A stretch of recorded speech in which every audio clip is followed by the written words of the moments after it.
Hello, MTSS coordinators. This video is just to kind of give you an introduction to Screencast-O-Matic. This is something that I've used previously. I have a YouTube channel that I use it with. I could foresee us using this in a flipped classroom model this year with COVID-19 and us potentially having to be in a hybrid situation or a remote situation. So there are three options with Screencast. You can record yourself.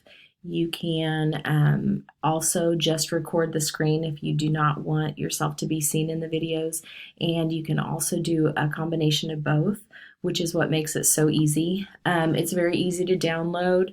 Right now, this option that I'm showing you is just obviously just me. I would have to start another recording to show you the other two options. So what I could foresee us using this as also is using this with the 95% groups.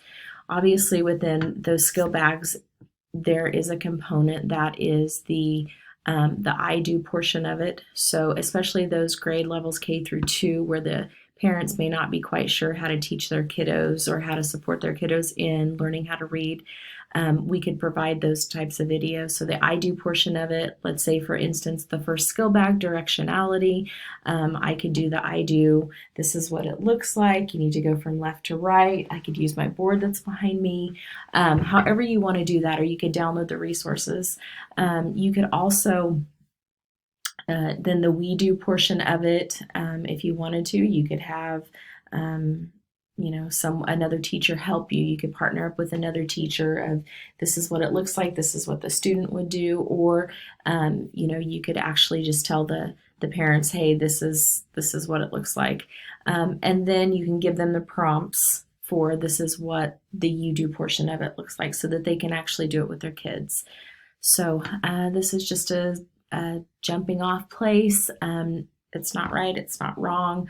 I've done it with grad students and it seems to work pretty well. Once I'm done with this video, I'm just going to click in the upper left hand corner. There's a little blue button that I click and it stops the recording. It does give you the option to watch it again, which is really cool. Before you actually upload it, and then it gives you the option to upload it to your YouTube channel, and that is super easy to set up, so don't be afraid of that also. So this is the screencast that I'm using. Obviously it's just recording me. Once you download it, it'll have like a floating screen that goes around your screen so that you know when it's ready. And it utilizes your FaceTime if you have a Mac. There's a FaceTime app that's on your computer. So like I said, this isn't the best video. I'm doing this on the fly. So yeah, this is how you record yourself giving instruction. One other thing too is be very cognizant of the lighting that's coming into you and also your background. So you don't want to have anything funky in the background. Hope you guys enjoy it. Thanks.